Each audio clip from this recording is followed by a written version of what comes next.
నమస్తే, welcome to Leo news. Chaganti Koteswararao గారు ఈ పేరు చెప్తే తెలియని వాళ్ళు ఉండరు. ఈయన తన ప్రవచనాల ద్వారా ఎంతో మందిని ఉత్తేజపరుస్తూ సన్మార్గంలో నడిపిస్తూ భక్తిభావంలో ముందుకు తీసుకెళ్తున్న పరిస్థితి మనం చూసాము. ఇందులో భాగంగానే కూటమి ప్రభుత్వం అధికారంలోకి వచ్చాక ఆయనకు విద్యార్థుల నైతికతను పెంచే విధంగా ప్రభుత్వ సలహాదారుగా ఒక క్యాబినెట్ హోదా ర్యాంకునైతే ఇవ్వడం జరిగింది. మరి అందులో భాగంగా ఈరోజు చాగంటి కోటేశ్వరరావు గారు ముఖ్యమంత్రి చంద్రబాబు గారిని కలిశారు. ఒక విద్యార్థుల్లో నైతికతను పెంపొందించే విధంగా, అలాగే తల్లిదండ్రులు భగవంతుడి మీద నమ్మకాన్ని పెంచే విధంగా పాఠ్యాంశాలు ఉండాలి అన్న ఉద్దేశంతో దానికి సంబంధించి ఈరోజు చర్చలు జరిగాయి అంటున్నారు. మరి దానికి సంబంధించి మొత్తం ఏదైతే సలహాలు కావాలో, ఎంత మేర అవసరం ఉందో అంత మేర తాను పూర్తిగా సహాయంగా ఉంటానని చెప్పి కూడా చంద్రబాబు గారికి చెప్పడం అయితే జరిగింది. మరి దీని గురించి మరిన్ని వివరాలు తెలుసుకుందాం. వాళ్ళిద్దరి మధ్య ఎలాంటి సంభాషణలు జరిగాయి, అలాగే ఎలాంటి పాఠ్యాంశాలు రాబోతున్నాయి, అలాగే దాంట్లో పిల్లలు ఎంతగా నైతిక విలువలు నేర్చుకునే అవకాశం ఉంది, ఇవన్నీ తెలుసుకుందాం. మనతో పాటు ఉన్నారు సీనియర్ జర్నలిస్ట్ సత్యమూర్తి గారు. నమస్కారం సార్. నమస్కారం అండి. సార్, ఈరోజు చాగంటి కోటేశ్వరరావు గారు క్యాబినెట్ హోదా వచ్చాక మొదటిసారి ముఖ్యమంత్రి గారిని కలవడం జరిగింది. అంటే మొదటిసారి మీటింగ్లోనే ఆయన ఒక మంచి ప్రపోజల్ని బాబు గారు ముందు పెట్టారని అనుకోవచ్చు. ఈ మధ్య మనం చూస్తున్న విద్యార్థుల్లో నైతిక విలువలు పడిపోయి ఎలా తయారయ్యారు అని, సో వాళ్ళు అవి పెంచే విధంగా మంచిగా పాఠ్యాంశాలు రూపొందించాలని చెప్పి ఈ ప్రపోజల్ని పెట్టారు. దీనికి బాబు గారు కూడా ఓకే అంటున్నారు. సో ఏంటి సార్, ఎలాంటి ప్రపోజల్ ఇది, ఏ విధంగా ఉండబోతుంది అంటారు, మీరేం చెప్తారు? ముందుగా నేను చాగంటి కోటేశ్వరరావు లాంటి ప్రవచనకర్తని సలహాదారుడిగా తీసుకున్నందుకు ముఖ్యమంత్రి చంద్రబాబుకి మనం ధన్యవాదాలు చెప్పాలి.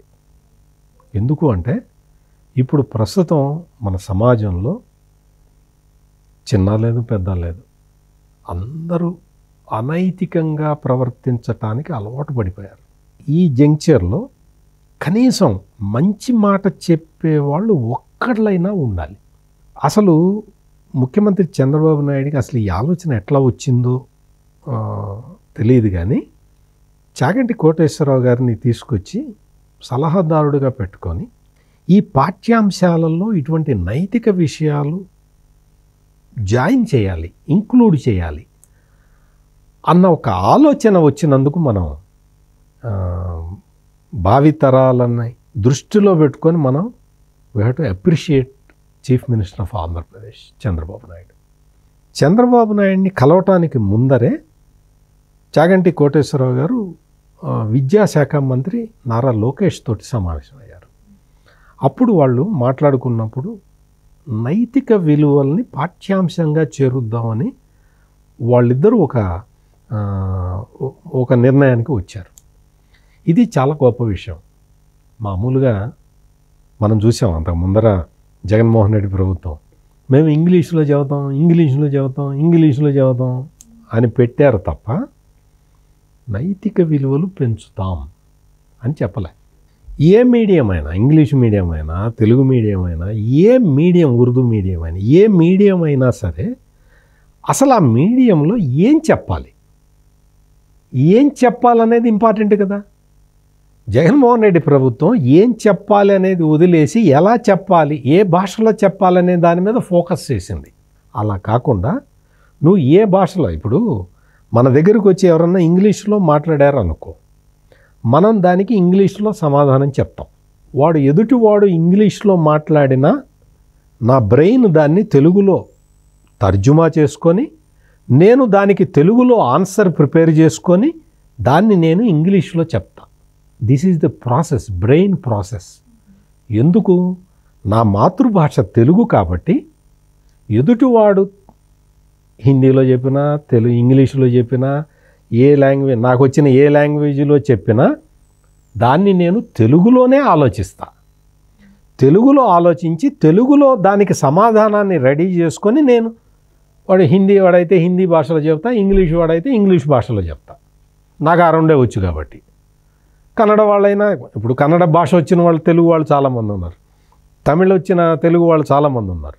వాళ్ళు తెలుగులోనే ఆలోచించి ఆ భాషలో రిప్లై ఇస్తారు. ఇది బేసిక్ ప్రిన్సిపల్. ఈ బేసిక్ ప్రిన్సిపల్ని మనకి ఎట్లా వచ్చింది? చిన్నతనంలో మనం తెలుగు చదువుకున్నాం కాబట్టి మనం తెలుగులోనే ఆలోచిస్తాం. సమాధానం చెప్పేది ఏ లాంగ్వేజ్ అయినా తెలుగులోనే మనం దాన్ని మననం చేసుకుంటాం. ఇప్పుడు ఎల్కేజీ యూకేజీ నుంచి వాడికి మాతృభాష నేర్పకుండా కేవలం ఇంగ్లీషే నేర్పితే వాడి పరిస్థితి ఎట్లా ఉంటుంది? వాడి పరిస్థితి ఏ విధంగా తయారవుతుంది? స్కూల్ నుంచి బయటకు వస్తే అందరూ తెలుగులో మాట్లాడుతుంటారు, స్కూల్లో ఇంగ్లీష్లో చెప్తూ ఉంటారు. పసిపిల్లవాడు, పసి మనసు, వాడికి ఏం తెలియదు. ఇక్కడ ఈ భాష ఎందుకు మాట్లాడుతున్నారో తెలియదు, బయటకు వస్తే అందరూ తెలుగు ఎందుకు మాట్లాడతారో తెలియదు. ఆ కన్ఫ్యూజన్లో వాడి ఎనలిటికల్ కెపాసిటీస్ అన్నీ పోతాయి. చిన్నపిల్లవాడికి విశ్లేషణ, విచక్షణ, జ్ఞానం మొత్తం పోతుంది.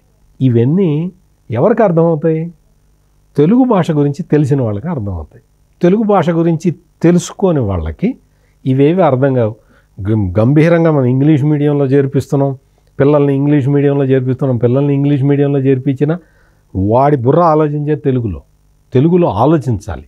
నీ మాతృభాష రాకుండా మాతృభాష గనక బాగా నేర్చుకుంటే ఆ తర్వాత వయస్సులో ఏ భాష అయినా ఈజీగా వస్తుంది, అత్యంత సులభంగా వస్తుంది. ఇది లాజిక్. ఈ భాష విషయం పక్కన పెడితే నైతికత పెంచాలి, పిల్లల్లో నైతికత పెంచాలి. ఆ సిచ్యుయేషన్ తల్లిదండ్రుల దగ్గర లేదు ఇప్పుడు.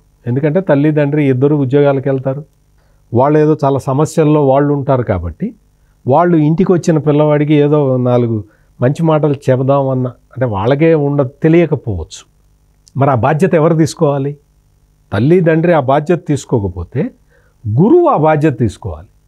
గురువుకి ఎంతసేపటికి ట్రాన్స్ఫర్ అవుతుందా, ఇంక్రిమెంట్ వస్తుందా రాదా, పొద్దున్న మనకేమో తెలుగులో చదువుకున్నాం, స్కూల్కి రాగానే ఇంగ్లీష్లో మాట్లాడమంటారు, లేదు మందు షాపుల దగ్గర డ్యూటీ వేస్తారు, జీతాలు వస్తాయా రావా.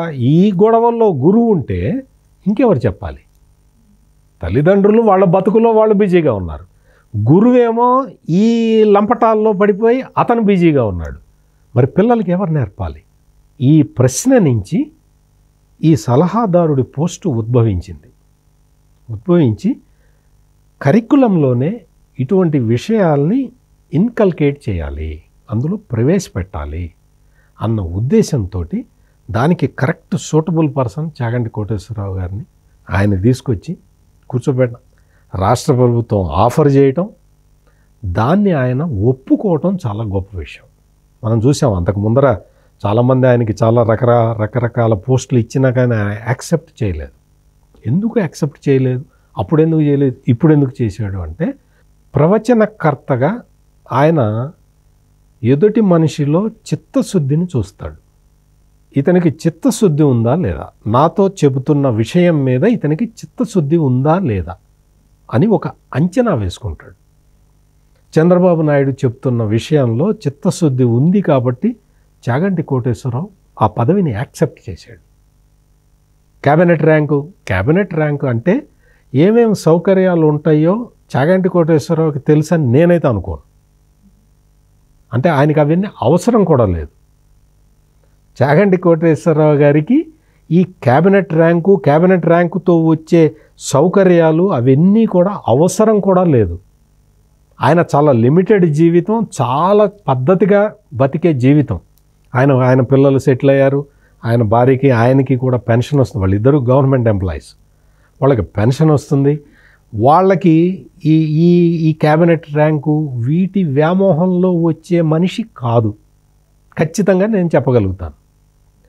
అయినా సరే ఆయనకి ఒక హోదా కల్పించాలి. ప్రభుత్వంలో ఎప్పుడైనా సరే హోదా ఉంటే తప్ప వ్యవస్థ పనిచేయదు.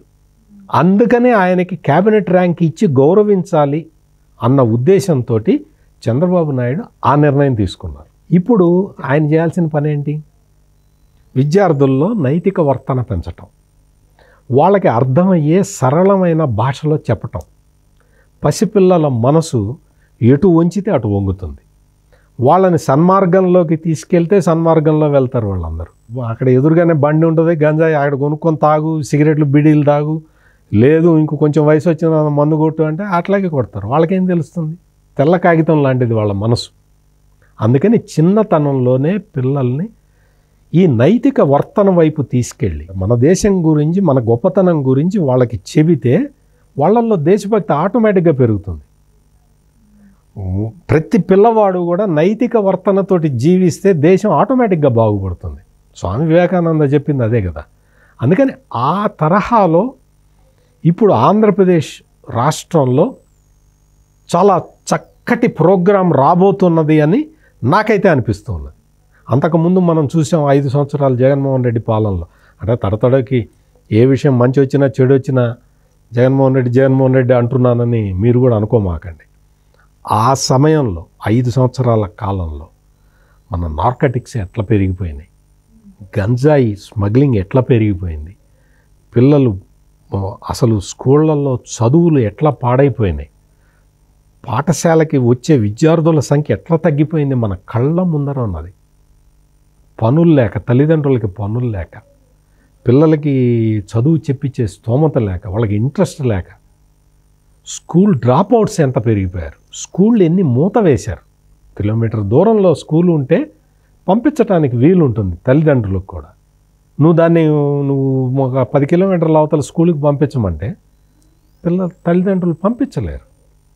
అంటే ఈ విధమైన యాడిస్టిక్స్ని మొత్తం మంటలో కలిపేసి విద్యా వ్యవస్థ మీద తెలియని నిర్ణయాలు తీసుకొని పేదలకు పెత్తందారులకు పోటీ, నేను ఇంగ్లీష్ మీడియంలో చదువు చెప్పిస్తున్నానంటే అందరూ కళ్ళల్లో నిప్పులు పోసుకుంటున్నారన్న విష ప్రచారాన్ని ఆనాడు జగన్మోహన్ రెడ్డి చేశాడు. నువ్వు ఇంగ్లీష్లో చెప్తావా తెలుగులో చెప్తావా అనేది కాదు, కొంత సమయం అయిన తర్వాత, అంటే మాతృభాషలో కొంతకాలం బోధన జరిగిన తర్వాత ఏ భాష అయినా నేర్చుకోవటానికి వీలుంటుంది అనే బేసిక్ ప్రిన్సిపల్ కూడా మర్చిపోయి చిన్నప్పటి నుంచే ఇంగ్లీష్ మీడియం, మీ పిల్లలందరూ ఇంగ్లీష్ మీడియంలో చదవట్లేదా, మీరు అడగండి, మీరు అందరి పిల్లలు ఈ పెద్ద వాళ్ళందరి పిల్లలు ఇంగ్లీష్ మీడియంలో చదివారు, మీ పిల్లలు చదవటానికి వీల్లేదా అని ఒక ఉద్రిక్త పరిస్థితిని రెచ్చగొట్టడానికి జగన్మోహన్ రెడ్డి ప్రయత్నం చేశాడు తప్ప విద్యా వ్యవస్థ మౌలిక స్వరూప స్వభావాలని అధ్యయనం చేయకుండా, ఎవరిని అడగకుండా. అనాలోచిత నిర్ణయం వల్ల 10th క్లాస్ ఇంటర్నల్ ఎగ్జామ్స్ పెడితే చాలామంది కూడా ఫెయిల్ అయిపోయిన పరిస్థితి. అటువంటి పరిస్థితుల్లోకి, దారుణమైన పరిస్థితుల్లోకి విద్యా వ్యవస్థని నెట్టివేసిన సందర్భం మనం చూసాం. ఈ రోజున దాన్ని మళ్ళీ కొంచెం ఒక ఘాటన పెట్టడానికి చాగంటి కోటేశ్వరరావు లాంటి వ్యక్తుల్ని తీసుకొచ్చి సెంటర్ స్టేజ్లో పెట్టడం అనేది, హెచ్ఆర్డి మంత్రి, విద్యాశాఖ మంత్రి అంటలేదు నారా లోకేష్ని, ఆయన మానవ వనరుల అభివృద్ధి శాఖ మంత్రి, అంటే మానవ వనరులని అభివృద్ధి చెందించటం. అటువంటి పవిత్రమైన కార్యక్రమాన్ని మన హెచ్ఆర్డి మంత్రి నారా లోకేష్, ముఖ్యమంత్రి చంద్రబాబు నాయుడు టేకప్ చేయటం అనేది మొత్తం సమాజం మొత్తం అప్రిషియేట్ చేస్తుంది. సమాజం మొత్తం అప్రిషియేట్ చేసే నిర్ణయం తీసుకోవటం అనేది చాలా గొప్ప విషయం. ఈ ప్రయోగం కనుక సక్సెస్ అయితే, ఈ ప్రయోగం సక్సెస్ అయింది, స్కూల్కి రావటానికి పిల్లవాడు ఉత్సాహం చూపిస్తున్నాడు అన్న మెసేజ్ కనుక మొత్తం దేశం మొత్తానికి అందితే, ఎవరికి వాళ్ళు మాతృభాషలో ఈ విద్యాబోధన మొదలుపెట్టి ఇటువంటి మోరల్స్ని పిల్లల్లో నింపటానికి అన్ని రాష్ట్ర ప్రభుత్వాలు కూడా ముందరికి వస్తాయి.